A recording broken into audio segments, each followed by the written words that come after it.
그날 강태석은 집 현관에서 얼어붙었습니다. 아내의 하이힐 옆에 놓인 처음 보는 남자의 구두, 그리고 거실에서 들려오는 차갑고 잔인한 목소리. 다리 저는 것도 징그러워 죽겠어. 돈만 최대한 뽑아먹고 끝낼 거야. 43, 레스토랑 3곳을 운영하는 성실한 사장. 겉으로는 평범했지만 그의 과거는 전혀 평범하지 않았습니다. 22살 그는 누군가를 살리기 위해 3미터 높이에서 몸을 던졌습니다. 그 사람은 조직의 보스, 자신의 외삼촌이었습니다. 다리는 부서졌고 평생 절뚝이며 살아야 했습니다. 하지만 그는 다시 일어섰고 새로운 인생을 만들었습니다. 그런데 사랑한다고 믿었던 여자가 그 모든 것을 비웃고 있었습니다. 분노도 복수도 아닌 태석이 선택한 건 단 한 사람을 만나러 가는 것이었습니다. 그리고 그날 밤 조직 본가 앞에서 모든 것이 뒤집혔습니다. 지금부터 그 긴 여정을 따라가 보겠습니다. 그 전에 잠깐 이 영상이 마음에 드셨다면 구독과 좋아요 부탁드립니다. 여러분의 생각과 경험도 댓글로 남겨주세요. 여러분의 이야기 하나하나가 또 다른 변화를 만듭니다. 그럼 지금부터 오늘의 이야기 속으로 함께 들어가 볼까요? 강태석은 지금 43입니다. 서울 근교에서 레스토랑 3곳을 운영하고 있습니다. 손님들 사이에서는 그 사장님 참 친절하시다는 말을 자주 듣는 편이었습니다. 매일 아침 일찍 가게를 열고 저녁 늦게까지 주방과 홀을 살피며 직원들에게 따뜻한 말 한마디씩 건네는 사람이었습니다. 겉으로 보기에는 평범하고 성실한 자영업자였습니다. 하지만 그의 과거는 전혀 평범하지 않았습니다. 태석이 8살 때 아버지는 공사장에서 사고로 세상을 떠났습니다. 그 뒤로 어머니 혼자 그를 키웠습니다. 어머니는 식당 주방 일을 전전하며 아들 하나만 바라보고 살았습니다. 태석은 어머니의 손이 항상 거칠고 어깨가 항상 축 처져 있다는 걸 알고 있었습니다. 그래서 말썽 한번 부리지 않고 공부도 열심히 했습니다. 어머니를 편하게 해드리고 싶었습니다. 중학교 3학년 여름 어머니가 퇴근길에 쓰러졌습니다. 뇌경색이었습니다. 병원에 실려갔지만 의식을 되찾지 못한 채 사흘 만에 숨을 거두었습니다. 태석은 갑자기 혼자가 되었습니다. 친척이라고는 한 명도 없었습니다. 어머니는 생전에 이렇게 말했었습니다. 우리 둘이서 도망치듯 결혼했거든. 집안이랑은 완전히 연을 끊었어. 너한테는 나만 있고 나한테는 너만 있어. 장례식장에는 어머니의 직장 동료 몇 명만 다녀갔습니다. 태석은 빈소 앞에 멍하니 앉아 있었습니다. 앞으로 무엇을 해야 할지, 어디로 가야 할지 알 수 없었습니다. 그저 시간이 흘러가는 것을 느낄 뿐이었습니다. 그날 저녁 한 남자가 장례식장에 들어섰습니다. 키가 크고 어깨가 넓었습니다. 얼굴은 무뚝뚝하고 눈빛은 날카로웠습니다. 그는 영정 앞에서 한참을 서 있다가 천천히 태석 쪽으로 다가왔습니다. 야, 은희 누나 진짜 가버렸구나. 남자의 목소리는 낮고 거칠었습니다. 태석은 고개를 들어 그를 바라봤습니다. 처음 보는 얼굴이었습니다. 남자는 주머니에서 담배를 꺼내려다 말고 그냥 한숨만 길게 내쉬었습니다. 너가 태석이지? 나 너희 엄마 남동생이다. 이름은 강만수다. 태석은 놀라서 입을 벌렸습니다. 어머니에게 남동생이 있다는 말은 단 한 번도 들어본 적이 없었습니다. 남자는 태석의 머리를 덥석 움켜쥐고 헝클어뜨렸습니다. 깔 데 없으면 일단 내 데리러 와라. 나 인간은 별로 안 좋은 놈인데 그래도 누나 아들은 책임져야지. 그렇게 태석은 외삼촌이라는 사람을 따라갔습니다. 처음에는 그저 잠시 얹혀 사는 것이라고 생각했습니다. 하지만 며칠이 지나고 일주일이 지나면서 태석은 조금씩 이상한 점들을 느끼기 시작했습니다. 집이 너무 컸습니다. 출입하는 사람들의 표정이 딱딱했습니다. 모두가 삼촌을 회장님이라고 불렀습니다. 한 달쯤 지났을 때 삼촌이 태석을 불러 앉혔습니다. 너도 이제 알 거다. 나는 조직폭력배야. 서울 강북 쪽에서 북성회라는 조직을 운영하는 회장이지. 태석은 아무 말도 하지 못했습니다. 삼촌은 계속 말을 이었습니다. 너희 외할아버지가 이 조직을 만드셨어. 나는 아들이니까 당연히 후계자로 키워졌고. 근데 너희 엄마는 달랐지. 조폭 집안 딸로 사는 게 싫었던 거야. 그래서 평범한 회사원이던 내 아버지를 만나서 도망치듯 결혼했어. 삼촌의 목소리에는 미묘한 슬픔이 섞여 있었습니다. 외할아버지는 누나를 호적에서 파버렸어. 집안 망신이라고. 근데 나는 그냥 누나가 보고 싶었거든. 그래서 사람을 시켜서 쭉 찾아봤어. 어디서 사는지 잘 지내는지. 근데 이렇게 연락이 올 줄은 몰랐다. 태석은 그제야 고개를 들어 삼촌을 똑바로 쳐다봤습니다. 삼촌은 눈을 피하지 않았습니다. 너한테는 이런 인생 물려주고 싶지 않아. 근데 지금 당장 갈 데가 없잖아. 일단은 여기서 지내. 고등학교 졸업하고 대학 가고 그 다음엔 이 동네랑 상관없이 살아. 알겠냐? 태석은 천천히 고개를 끄덕였습니다. 삼촌은 다시 한번 태석의 머리를 헝클어뜨렸습니다. 어머니가 살아계셨을 때 해주시던 것과 비슷한 손길이었습니다. 그렇게 태석은 북성회 본가에서 살게 되었습니다. 그리고 그곳에서 사촌 동생 강도윤을 만났습니다. 도윤은 태석보다 10살 어렸습니다. 처음 만난 날 도윤은 태석에게 조심스럽게 다가와 물었습니다. 형, 나 형이라고 불러도 돼? 태석은 웃으며 대답했습니다. 그럼 우리 동생 하자. 그날부터 둘은 진짜 형제처럼 지냈습니다. 태석은 도윤의 숙제를 봐주고 도윤은 태석이 심심하지 않게 옆에서 떠들어댔습니다. 비뚤어진 세계였지만 그 안에는 이상한 가족애가 있었습니다. 태석은 그것만으로도 충분히 버틸 수 있었습니다. 하지만 평화는 오래가지 않았습니다. 태석이 22살이 되던 해 겨울, 다른 조직과의 충돌이 크게 터졌습니다. 그날 밤 삼촌과 태석은 함께 차를 타고 나갔다가 맞은편 조직원들에게 쫓기게 되었습니다. 어둡고 좁은 골목을 달렸습니다. 뒤에서 발소리가 점점 가까워졌습니다. 둘은 결국 하천 제방 위 둔덕 끝까지 몰렸습니다. 아래는 3미터쯤 떨어진 돌바닥이었습니다. 칼을 든 남자들이 달려왔습니다. 태석은 반사적으로 움직였습니다. 삼촌 잡아요. 그대로 삼촌을 껴안은 채 둔덕 아래로 몸을 던졌습니다. 삼촌은 태석의 품에 안긴 채 바닥에 떨어졌습니다. 태석이 아래쪽이었습니다. 둔탁한 소리가 났습니다. 삼촌은 살았습니다. 하지만 태석의 두 다리는 그날 밤 크게 망가졌습니다. 수술은 6시간이 걸렸습니다. 태석은 마취에서 깨어났을 때 천장이 하얗다는 것부터 느꼈습니다. 다리에는 감각이 없었습니다. 의사는 조심스럽게 말했습니다. 다행히 생명에는 지장이 없습니다. 하지만 양쪽 다리뼈가 심하게 손상되었고 신경도 일부 끊어졌습니다. 재활을 열심히 하시면 걸을 수는 있을 겁니다.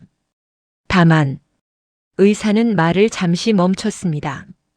오래 서 있거나 장시간 걷는 건 힘드실 겁니다. 계단도 어려우실 거고요.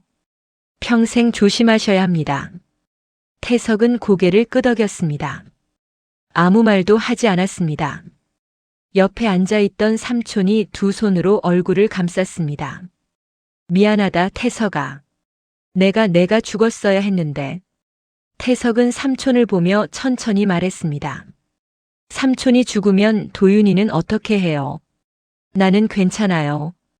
삼촌은 아무 대답도 하지 못했습니다. 그저 태석의 손을 꽉 쥐고 있을 뿐이었습니다. 재활은 길고 고통스러웠습니다. 처음 몇 달은 침대에서 일어나는 것조차 힘들었습니다. 태석은 매일 아침 이를 악물고 다리를 움직이는 연습을 했습니다. 땀이 등을 타고 흘렀습니다. 도윤은 학교가 끝나면 매일 병원에 찾아와 태석 옆에 앉아 있었습니다. 형, 오늘은 좀 나아? 응, 오늘은 3걸음 걸었어. 대박, 형 진짜 대단해. 도윤은 웃으며 태석의 어깨를 두드렸습니다. 태석도 따라 웃었습니다. 하지만 밤이 되면 혼자 남은 병실에서 천장을 바라보며 생각했습니다. 이제 나는 어떻게 살아야 하나? 조직 일은 할 수 없습니다. 평범한 회사에 다닐 수도 없습니다. 다리가 이렇게 된 사람을 누가 고용하겠습니까? 1년쯤 지났을 때 태석은 겨우 목발을 짚고 걸을 수 있게 되었습니다. 삼촌이 병실에 찾아와 말했습니다. 태석아, 나 요즘 계속 생각했어. 너희 엄마가 집 나간 게 틀리지 않았던 거다. 이런 세계에서 사람이 어떻게 망가지는지 나도 이제 알겠어. 삼촌은 서류 몇 장을 꺼내 태석 앞에 놓았습니다. 이건 우리 조직이 투자해서 갖고 있던 레스토랑이야. 원래는 너희 엄마 몫으로 남겨뒀던 건데 이제 내 이름으로 넘길 거다. 여기서 새로 시작해봐. 조직이랑은 떨어져서 사람답게 살아라. 태석은 서류를 내려다봤습니다. 청담 레스토랑이라는 상호가 적혀 있었습니다. 위치는 서울 근교의 한적한 주택가였습니다. 나는 이런 거 해본 적 없는데요. 그럼 배우면 되지. 너 원래 머리 좋잖아. 할 수 있어. 삼촌은 태석의 어깨를 툭 쳤습니다. 태석은 천천히 고개를 끄덕였습니다. 알겠습니다. 해볼게요. 그날부터 태석의 새로운 인생이 시작되었습니다. 처음에는 모든 게 서툴렀습니다. 주방 일도 손님 응대도 재료 관리도 처음이었습니다. 다리가 아파서 오래 서 있을 수 없었기 때문에 가게 내부 구조를 모두 뜯어 고쳤습니다. 턱을 없애고 경사로를 만들고 의자를 넉넉하게 배치했습니다. 주방에도 높낮이 조절이 가능한 조리대를 설치했습니다. 직원들은 처음에 이상하게 생각했습니다. 사장님, 이렇게까지 해야 돼요? 우리 같은 사람도 편하게 다닐 수 있어야죠. 손님 중에도 그런 분들 계실 거고요. 태석은 담담하게 대답했습니다. 직원들은 곧 이해했습니다. 사장님도 다리가 불편하다는 걸 알고 있었으니까요. 가게는 천천히 안정되어 갔습니다. 태석은 새벽부터 밤까지 가게를 지켰습니다. 맛을 연구하고 직원들을 교육하고 손님들과 대화했습니다. 다리는 여전히 아팠지만 마음은 조금씩 편해졌습니다. 이곳에서는 아무도 그를 조직 사람으로 보지 않았습니다. 그저 성실한 가게 사장일 뿐이었습니다. 5년이 지나고 10년이 지났습니다. 레스토랑은 입소문을 타고 유명해졌습니다. 태석은 분점을 2개 더 냈습니다. 직원들은 태석을 믿고 따랐습니다. 손님들은 이 집 사장님 정말 친절하시다고 말했습니다. 태석은 가끔 거울을 보며 생각했습니다. 나도 이제 평범한 사람이 된 건가? 삼촌과는 1년에 한두 번 정도만 연락했습니다.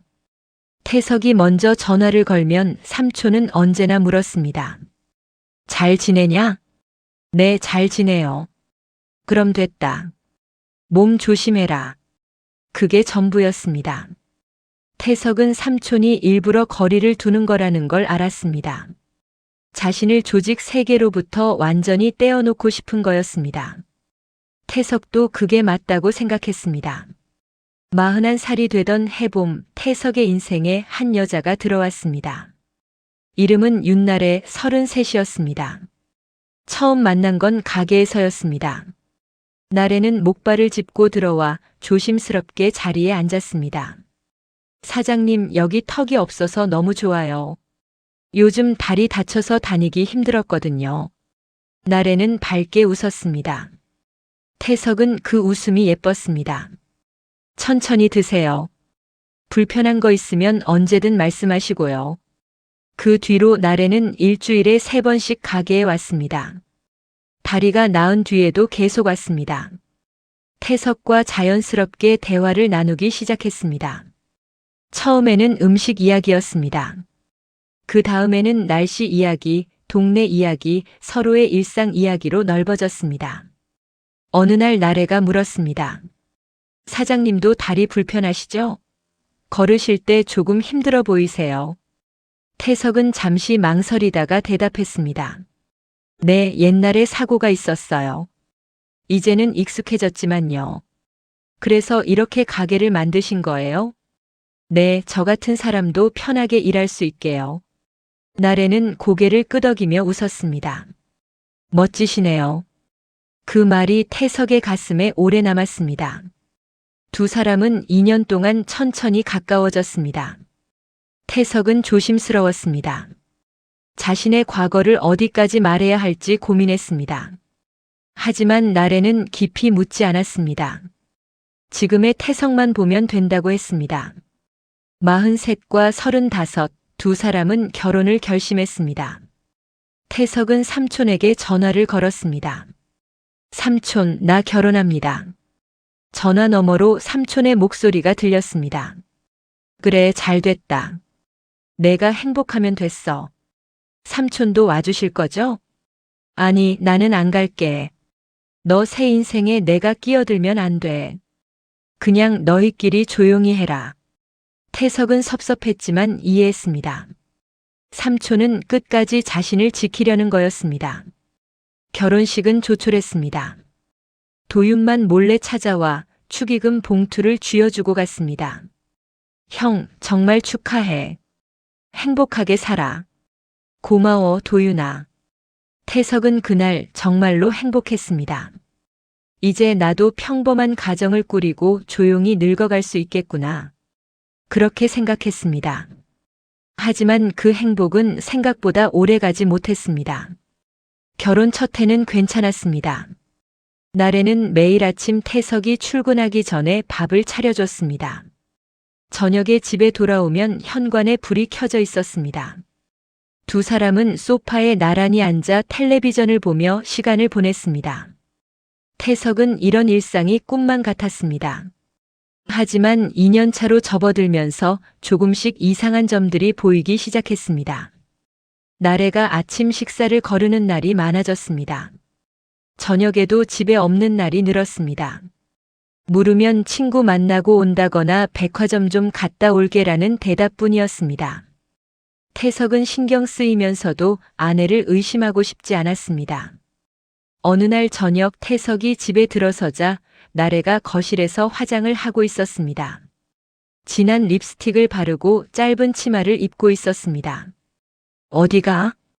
응, 친구들이랑 클럽 간다. 클럽? 왜 나이 들면 클럽 가면 안 돼? 나도 놀고 싶거든. 나래의 목소리에는 짜증이 섞여 있었습니다. 태석은 더 이상 묻지 못했습니다. 나래는 가방을 들고 나갔습니다. 새벽 3시가 넘어서야 돌아왔습니다. 그 뒤로 나래는 거의 매주 밤에 나갔습니다. 집에 있을 때도 거의 말을 하지 않았습니다. 핸드폰만 들여다보다가 웃거나 누군가와 메시지를 주고받았습니다. 태석이 옆에 앉아도 쳐다보지 않았습니다. 나래야, 우리 이야기 좀 하자. 무슨 이야기? 요즘 너무 연락이 안 되잖아. 뭐 불편한 거 있어? 별로 없는데? 그냥 내 시간 좀 갖고 싶은 것뿐이야. 나래는 핸드폰에서 눈을 떼지 않은 채 대답했습니다. 태석은 더 이상 말을 잇지 못했습니다. 어느 날 나래가 큰 돈을 요구했습니다. 오빠, 나 친구랑 사업 좀 해보려고 하는데 투자금 좀 줄 수 있어? 무슨 사업인데? 온라인 쇼핑몰. 요즘 잘 되잖아. 근데 나래야, 갑자기 그런 걸 하려면 준비가 필요하지 않을까? 에이, 그냥 믿고 줘. 내가 잘할게. 태석은 고민했지만 결국 돈을 주었습니다. 아내를 믿고 싶었습니다. 하지만 그 돈은 어디에 쓰였는지 알 수 없었습니다. 나래는 사업 이야기를 다시는 꺼내지 않았습니다. 3개월쯤 지났을 때 태석은 나래의 핸드폰에서 모르는 남자 이름이 저장된 걸 우연히 봤습니다. 호태 오빠라는 이름이었습니다. 메시지 알림이 계속 떴습니다. 태석은 물어보고 싶었지만 차마 입을 열지 못했습니다. 의심하는 게 두려웠습니다. 그러던 어느 날 가게 일이 일찍 끝났습니다. 평소보다 2시간 일찍 집으로 돌아갔습니다. 현관문을 열자 나래의 하이힐이 놓여 있었습니다. 그 옆에 처음 보는 남자 구두가 가지런히 놓여 있었습니다. 태석의 심장이 빠르게 뛰었습니다. 숨이 막혔습니다. 혹시 친구일 수도 있다고, 혹시 오해일 수도 있다고 생각하려 했습니다. 하지만 거실 쪽에서 들려오는 소리가 그 희망을 단번에 무너뜨렸습니다. 진짜 인생 최대의 꽝이야. 나 그 아저씨랑 결혼한 거. 나래의 목소리였습니다. 그래도 레스토랑 몇 개 한다며 사장님이라며. 돈은 있잖아. 남자의 목소리가 이어졌습니다. 에이, 동네 장사치잖아. 다리 저는 것도 징그러워 죽겠어. 나처럼 어린애가 저런 아저씨랑 사는 게 말이 돼? 태석은 현관에 그대로 얼어붙었습니다. 다리에 힘이 풀렸습니다. 벽을 짚고 겨우 서 있었습니다. 남자가 웃으며 말했습니다. 그럼 이혼하지 그래? 지금은 안 돼. 난 이제 알바 같은 거 하기 싫어. 그냥 놀면서 살고 싶어. 저 아저씨 돈 최대한 뽑아먹고 질리면 위자료까지 뜯어내고 끝낼 거야. 그 다음부터는 오빠랑 마음 편하게 살 거거든. 역시 우리나라가 똑똑해. 두 사람이 웃는 소리가 들렸습니다. 태석은 천천히 고개를 떨구었습니다. 가슴 속에서 무언가 무너지는 소리가 들렸습니다. 그동안 쌓아 올렸던 모든 것들이 한순간에 허물어지는 기분이었습니다. 태석은 거실 문을 열고 들어갔습니다. 나래와 남자가 소파에 앉아 있었습니다. 두 사람은 태석을 보고 놀라 벌떡 일어났습니다. 나래의 얼굴이 하얗게 질렸습니다. 남자는 잠시 당황했지만 곧 표정을 바꿨습니다. 아, 사장님이시구나. 안녕하세요. 남자는 뻔뻔하게 인사를 건넸습니다. 태석은 나래를 쳐다봤습니다. 이게 도대체 뭐야? 설명해. 나래는 잠시 입술을 깨물었습니다. 그러다 한숨을 내쉬며 말했습니다. 봐서 모르는 것도 아니잖아. 그냥 정리하려던 참이었어. 정리? 응, 이혼. 이제 더 이상 같이 살기 힘들어. 태석은 믿을 수 없다는 표정으로 나래를 바라봤습니다. 나래는 시선을 피했습니다. 남자가 한 발 앞으로 나서며 말했습니다. 아저씨, 괜히 소리 지르지 말고 위자료 좀 두둑하게 주고 깔끔하게 헤어집시다. 서로 상처 주지 말고요. 태석은 남자를 똑바로 쳐다봤습니다. 위자료는 내가 받을 쪽인데요. 남자가 비웃었습니다. 이 아저씨 진짜 모르네. 나 북성회 소속이야. 이 근처에서 북성회 모르면 간첩이지. 그 말에 태석의 눈이 커졌습니다. 북성회. 삼촌이 있는 곳. 자신이 자라난 곳. 너 진짜 북성회야? 뭐? 의심하냐? 강호태, 북성회 행동대야. 아저씨 같은 일반인은 우리한테 함부로 못해. 알아들었어? 태석은 멍하니 서 있었습니다. 머릿속이 복잡했습니다. 삼촌 얼굴이 떠올랐습니다. 그리고 얼마 전 도윤이 찾아왔을 때 했던 말이 기억났습니다. 형, 삼촌이 많이 편찮으셔. 심장병인데 의사가 반년 시한부래. 수술해야 하는데 성공률이 40%밖에 안 된대. 삼촌이 형 보고 싶어 하시는데 형한테 연락은 안 하고 싶다고 하셔. 왜? 형을 다시 이쪽 세계로 끌어들이고 싶지 않대. 형은 이제 평범하게 잘 사는데 굳이 볼 필요 없다고. 태석은 그때 아무 말도 하지 못했습니다. 삼촌을 보고 싶었지만 삼촌의 뜻을 거스를 수 없었습니다. 하지만 지금 눈앞에 북성의 사람이 서 있습니다. 태석은 천천히 무릎을 꿇었습니다. 호태가 어리둥절한 표정을 지었습니다. 호태 씨 제발 나를 북성의 본가로 데려가줘요. 뭐라고요? 조직에 들어가고 싶어서가 아니라 거기 있는 사람 한 명을 만나야 합니다. 부탁드립니다. 뭐든지 할 테니까 제발 데려다 주세요. 호태는 어이없다는 듯 웃었습니다. 아저씨 같은 중년 뒷방 인생이 이제 와서 조폭하고 싶다고. 웃기지 마요. 돈 있으면 먼저 내놔야 할 거 아냐. 태석은 바닥에 머리를 숙였습니다. 이마가 바닥에 닿았습니다. 제발요. 한 번만 데려다 주세요. 나래가 뒤에서 혀를 찼습니다. 진짜 꼴 보기 싫다. 태석은 더 이상 나래에게 어떤 감정도 느끼지 않았습니다. 마음속에서 그녀는 이미 끝난 사람이었습니다. 지금 태석의 머릿속에는 오직 삼촌 얼굴뿐이었습니다. 호태가 짜증스럽게 말했습니다. 알았어요, 알았어. 그럼 지금 바로 가봅시다. 아저씨가 그렇게 원한다니 한번 구경시켜 드릴게요. 태석은 천천히 고개를 들었습니다. 호태는 차 키를 꺼내 흔들었습니다. 근데 거기 가서 쫓겨나도 내 탓하지 마세요. 우리 형님들 일반인 별로 안 좋아하거든. 태석은 고개를 끄덕였습니다. 그리고 천천히 일어났습니다. 다리가 후들거렸지만 꾹 참았습니다. 삼촌을 만날 수만 있다면 무엇이든 할 수 있었습니다. 호태의 차는 서울 변두리를 향해 달렸습니다. 밤거리의 불빛이 창밖으로 흘러갔습니다. 태석은 뒷좌석에 앉아 창밖을 바라봤습니다. 가슴이 두근거렸습니다.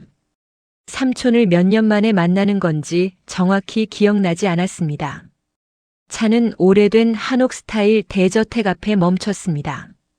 북성의 본가였습니다. 태석은 어린 시절 이곳에서 살았습니다. 마당의 돌담도 현관의 목재 기둥도 모두 예전 그대로였습니다. 호태가 차에서 내리며 말했습니다. 나 먼저 들어가서 형님들께 얘기 좀 하고 올게요. 아저씨는 밖에서 자판기 커피 하나 사다 줘요. 조폭집 들어올 거면 눈치 좀 보여야지. 태석은 고개를 끄덕였습니다. 호태는 현관 안으로 사라졌습니다. 태석은 천천히 골목 안쪽으로 걸어갔습니다. 다리가 욱신거렸습니다. 오래 서 있으면 안 되는데 오늘은 무리를 많이 했습니다. 자판기 앞에 섰습니다. 태석은 잠시 고민하다가 제일 평범한 캔커피 2개를 뽑았습니다. 한 개는 호태에게 주려고 한 개는 자신이 마시려고. 손에 든 차가운 캔이 떨렸습니다. 돌아왔을 때 호태가 현관 쪽에서 기다리고 있었습니다. 태석이 캔을 건네자 호태의 얼굴이 일그러졌습니다. 야, 이 아저씨 진짜 답없다. 이런 싼 커피 들고 조폭집에 들어올 생각이야? 북성회를 뭘로 보냐고. 호태는 캔커피를 바닥에 내던졌습니다. 캔이 구르며 소리를 냈습니다. 그리고 태석의 가슴팍을 발로 찼습니다. 태석은 뒤로 비틀거렸습니다. 다리에 힘이 풀려 바닥에 주저앉았습니다. 이런 꼴로 우리 형님들 만나려고. 웃기지 마. 호태는 태석의 어깨를 짓밟았습니다.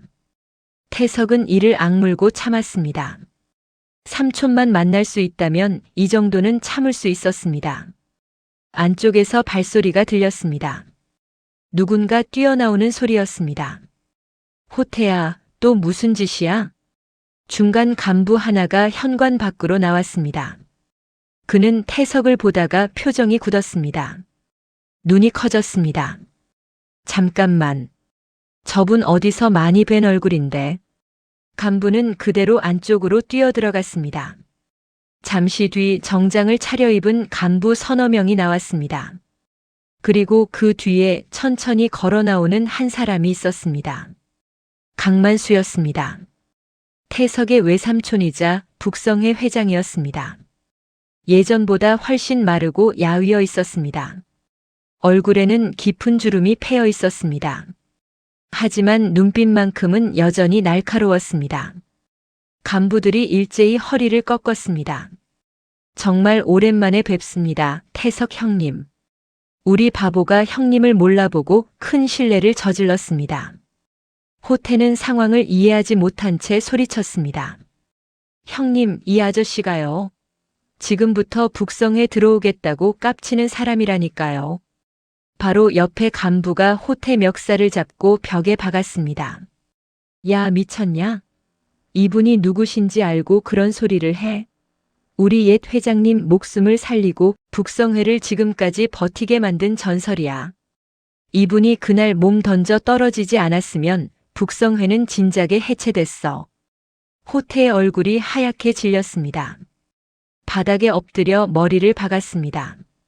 몰랐습니다. 진짜 몰랐습니다. 형님 제발 한 번만 살려주십시오. 태석은 호태를 보지 않았습니다. 그저 삼촌만 바라봤습니다. 강만수도 태석을 가만히 내려다보고 있었습니다. 왜 왔냐? 삼촌의 목소리는 쉬어 있었습니다. 오지 말라 그랬잖냐. 태석은 천천히 일어섰습니다. 다리가 떨렸지만 똑바로 섰습니다. 삼촌 만나고 싶었어요. 나는 너 안 보고 싶다. 돌아가라. 싫어요. 태석은 고개를 저었습니다. 삼촌의 얼굴이 일그러졌습니다. 너 여기 왜 온 거야? 도윤이한테 들었어? 네. 그래서 병 걸린 늙은이 마지막으로 보러 온 거냐? 아니요. 삼촌이 수술받게 하려고 왔어요. 강만수는 헛웃음을 쳤습니다. 수술은 무슨? 성공률 40%짜리 도박이야. 실패하면 그 자리에서 죽어. 그냥 이대로 반년 살다 가는 게 나아. 그럼 그 반년 동안 삼촌은 뭐 할 건데요? 태석의 목소리가 떨렸습니다. 그냥 여기 누워서 후회하면서 죽을 거예요? 삼촌 예전에 그랬잖아요. 엄마한테 인사도 못하고 보낸 걸 평생 후회한다고. 나도 삼촌 못 보고 보내면 똑같이 후회할 것 같아서 왔어요. 강만수는 아무 말도 하지 못했습니다. 태석은 한 걸음 더 다가갔습니다. 그러니까 그냥 내 마음대로 좀 하게 둬요. 삼촌 살리고 싶어요. 제발요. 잠시 침묵이 흘렀습니다. 마당에 선 모든 사람들이 숨을 죽이고 있었습니다. 강만수가 천천히 숨을 내쉬었습니다. 졌다 이놈아. 내가 더 어른이네. 삼촌은 태석의 머리를 거칠게 쓰다듬었습니다. 예전처럼. 태석의 눈시울이 뜨거워졌습니다. 그날 밤 태석은 삼촌 방에 들어가 앉았습니다. 침대 위에 누운 삼촌은 많이 야위어 있었습니다. 손도 가늘고 차가웠습니다. 태석은 그 손을 꽉 잡았습니다. 수술 받아요, 삼촌. 40%야. 그럼 60%는 실패고요. 알아요. 근데 0%보다는 낫잖아요. 강만수는 천장을 바라보며 말했습니다. 나 죽으면 도윤이가 회장 될 거야. 걔는 똑똑해. 나보다 훨씬 잘할 거다. 죽는다는 전제로 말하지 마요. 현실이잖아. 현실은 삼촌이 수술받고 살아나고 나랑 같이 밥 먹는 거예요. 태석은 삼촌 손을 더 세게 쥐었습니다. 강만수는 한참을 가만히 있다가 작게 웃었습니다. 알았어. 해볼게. 다음 날 수술 날짜가 잡혔습니다. 태석은 병원에서 기다렸습니다. 수술실 앞 의자에 앉아 시계를 바라봤습니다. 6시간이 지났습니다. 7시간이 지났습니다. 수술실 문이 열렸습니다. 의사가 나왔습니다. 태석은 벌떡 일어섰습니다. 다리가 휘청거렸지만 참았습니다. 성공했습니다. 정말 다행입니다. 태석은 그 자리에 주저앉았습니다. 눈물이 흘렀습니다. 옆에 서 있던 도윤이 태석의 어깨를 두드렸습니다. 형, 삼촌 살았어. 형이 살린 거야. 태석은 고개를 끄덕였습니다. 말이 나오지 않았습니다. 삼촌은 천천히 회복했습니다. 한 달이 지나고 2달이 지나자 걸을 수 있게 되었습니다. 강만수는 회장 자리를 도윤에게 완전히 물려주고 은퇴를 선언했습니다. 나는 이제 조용히 살 거다. 북성회는 도윤이 잘 이끌 거야. 은퇴 후 강만수가 선택한 일은 태석의 레스토랑에서 바리스타로 일하는 것이었습니다. 커피나 배워볼까 싶어서. 괜찮냐? 당연하죠. 환영이에요, 삼촌. 강만수는 매일 아침 가게에 나와 커피를 내렸습니다. 과묵하고 인상은 무서웠지만 손님들은 곧 알아차렸습니다. 저 아저씨가 내려주는 아메리카노가 제일 진하네. 말수는 없는데 잔은 항상 반듯하게 놓고 가시더라. 가끔 도윤이 들렀습니다. 오늘은 삼촌 커피가 더 낫네요. 아니야, 오늘은 형님이 이겼는데. 둘은 농담처럼 말하며 웃었습니다. 태석은 그 모습을 보며 생각했습니다. 이제 괜찮다. 우리는 괜찮다. 나래와 호태는 조직에서 처리했습니다. 도윤이 조용히 말했습니다. 형수님은 제가 알아서 처리할게요. 그 여자 이제 형 앞에 다시는 안 나타날 겁니다. 태석은 더 이상 그들에게 관심이 없었습니다. 그저 앞으로 나아가고 싶었습니다. 어느 날 저녁 태석과 삼촌은 가게 문을 닫고 나란히 앉아 커피를 마셨습니다. 삼촌. 응. 살아줘서 고마워요. 강만수는 잠시 멈칫했습니다. 그러다 작게 웃었습니다. 나도 고맙다, 태석아. 두 사람은 말없이 커피를 마셨습니다. 밖에는 봄비가 내리고 있었습니다. 태석은 창밖을 바라보며 생각했습니다. 이제 남은 인생은 조용히 괜찮은 어른으로 늙어가면 되겠다. 봄이 지나고 여름이 왔습니다. 태석의 레스토랑은 여전히 손님들로 붐볐습니다. 삼촌은 매일 아침 일찍 나와 커피 머신을 닫고 원두를 갈았습니다. 태석은 주방에서 오늘의 메뉴를 준비했습니다. 둘은 말이 많지 않았지만 서로의 존재만으로 편안했습니다. 어느 날 오후 도윤이 가게에 들렀습니다. 정장 차림이었습니다. 북성의 부회장 자리를 물려받은 뒤로 도윤은 더 침착해졌습니다. 형, 삼촌. 도윤은 두 사람에게 차례로 인사했습니다. 태석이 의자를 권했습니다. 앉아. 커피 마실래?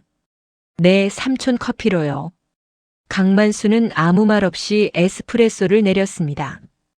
도윤은 잔을 받아들고 한 모금 마셨습니다.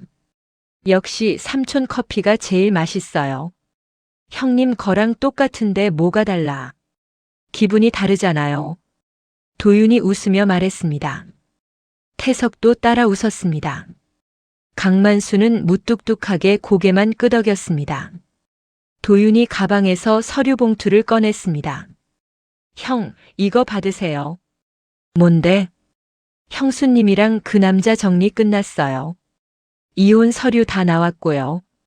형수님은 지금 지방에서 일하고 있어요. 다시는 형 앞에 안 나타날 겁니다. 태석은 서류를 받아들었습니다.